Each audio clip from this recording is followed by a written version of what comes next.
women's wrestling acts right now. And I say acts because I'm not so just talking about in ring. I'm more so talking about like the full package. For me, character pulls me in probably more than anything else. So this is my top 5 WWE women's wrestlers right now. All right, so number 5, we're counting down. And I didn't see this coming, but Nia Jax. Hold on, let me tell you something. This comeback run of Nia Jax was way better than her first run. Obviously, people had a problem with Nia Jax before because like she was seen as unsafe. But as a character, there's one main reason I like Michael Jax. Nia actually makes me laugh. Her character is basically a troll to the fans that don't like her.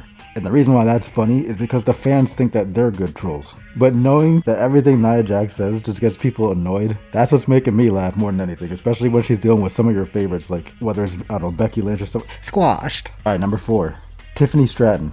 Now, I'm not even someone who watches a lot of NXT. NXT for me still isn't like must-see weekly TV yet. But a while back, Tiffany Stratton did catch my radar. And this was before the match with Becky. So I knew a little bit about her. But yeah, she's another one in which her character just makes me... I don't even think it's supposed to make me laugh, but I guess it reminds me of, if anybody's seen White Chicks, that's what Tiffany Stratton reminds me of every time I hear her speak. Dude, the ego, like in her entrance even, you got the cameras going on.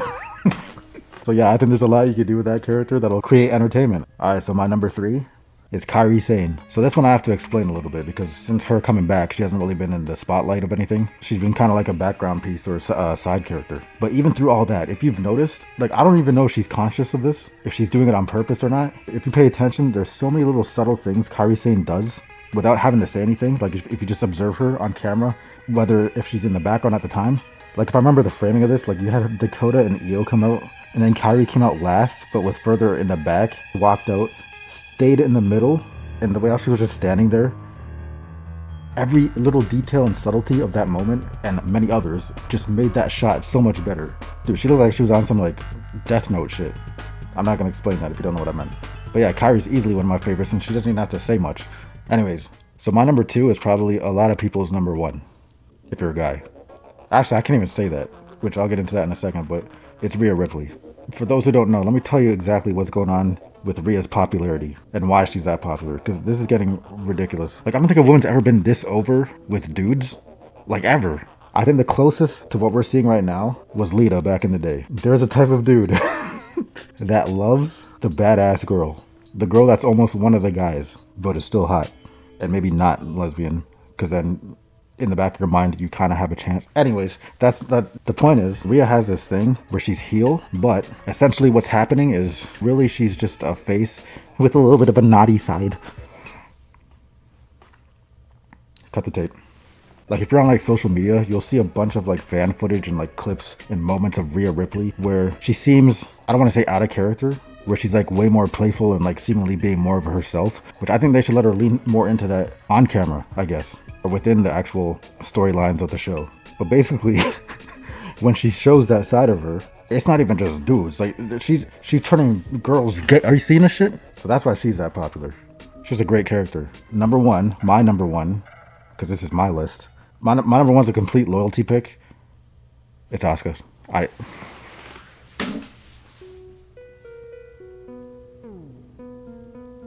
Dude, now I'm not a simp. Asuka as a collective, things just come together so nicely. Nah, I wish you understood. I actually have to define simp in my defense. What does simp mean in slang? I know what it means, but I just want to see if they explain it how I do. Simp Simp is a slang insult for men who are seen as too attentive and submissive to women, especially out of a failed hope of winning some entitled sexual attention or activity from them. Translation: the word simp is meant to troll young men for doing anything for a girl to get some action he supposedly deserves. 2020. Okay, now I'll tell you this right now. The word simp has been around way longer than recent.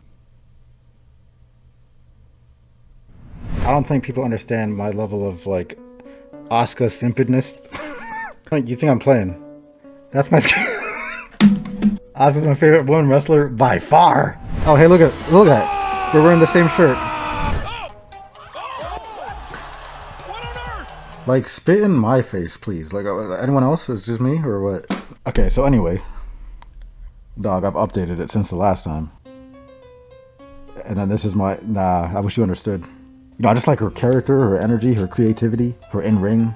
Can I not just appreciate art? Like, Actually, I had something happen to me on Twitter that is kind of embarrassing. I don't even know if I should share this. Joe, you know what I'm talking about. Let me pull this shit up. Is that Justin fucking Bieber? So let me tell this quick story and then get out of here so you guys can understand my trauma. So I was on Twitter one day, just scrolling, and then Asuka posted. She posts like a lot of like memes and shit on her account. Let me just go to it. This is the post right here. So let's dissect this, shall we? It's a little SpongeBob meme. You got fucking, was that Squidward? Let's say they're at a museum. There's a painting here, and I guess he's trying to hype up the painting to whatever the hell this thing is. And the meme here is that it's the Kabuki Warriors now instead. So, I was just, haha. Now, when I tell you I got to this post when it was 32 seconds old, I ain't bragging about it or nothing. It's not like I was waiting for her to post or some shit. I just said, whatever. I was, haha, true art. A little funny thing, whatever. 2 likes, which I don't got Twitter clout, nor do I want Twitter clout when I see what Twitter clout looks like from some of these other people who play Twitter.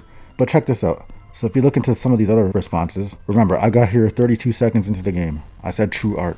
Then you scroll down here. How this motherfucker gonna say true art in uppercase and get 10 likes with his I bought a blue check mark having ass and 2 retweets? Now this isn't a lot considering this guy's got 19k followers, which is another problem I have with Twitter. These followers are all kinds of bots. Dude, I be getting followers every day for no reason on Twitter from doing nothing. And it's always like you wanna see this shit? Let's investigate. Lo and behold, it's a female account who's subscribed to like 20 million thousand other people. But yeah, it's always like a female that looks like they're about to have an OnlyFans, but then when I look for it, it's not there. Okay, I'm not looking for it, but I'm saying I was looking to like call it out to see if that's what it was. I'm not buying OnlyFans, you fucking crazy. So yeah, I still haven't figured it out. I come to conclusion that, I don't know, bots, whatever. But anyways, that's not even where the trauma comes in. I was alright with my 2 likes. The first like that I got, because here's the thing, Twitter tells you who likes it, right? So the first like, I got the notification on my phone, and it said Asuka, right? So in my defense, I'm thinking, I've seen her respond to fans before. I've seen her fighting fans, fucking everything. She's pretty active on Twitter. But anyways, I've seen her respond to people on Twitter before and shit like that and like and retweet shit. So I was like, oh, Asuka liked my post.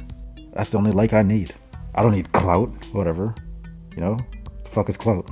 Sounds like word. I didn't think to hover all into this shit. I was 32 seconds into the game.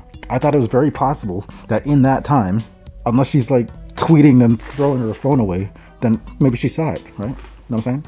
So I never thought to investigate this until I got the second like, and it was another Asuka, and I was like, so then I look in, and if you see here, 385 following, 6 followers, fake account. And then this one, 47 followers, that's not Asuka. They literally all set up their profiles the exact same and everything. And I didn't think to look for the blue check mark and all that shit. I didn't look past the initial notification on the phone. So it's not like I saw all the details. Look, I'm not even hurt. I'm just more embarrassed than anything. The fact that in 2024, I got on some like surface level, almost catfish type shit. And it's not even like a good I got. It's I got because I didn't simp enough to look into it any further. So if anything, that's how I know I'm not a simp. I would have saw that like, took a screenshot, framed it, made my own post saying, hey look, I gotta like, nah. See, I didn't do all that. Why? Because I'm fucking Tyzik Thunder, you know what I'm saying? Now like I said, I don't really play the Twitter game like that, but after getting got like that, I promise you this. One day, I will be acknowledged by the Empress of Tomorrow, yesterday, today, the future.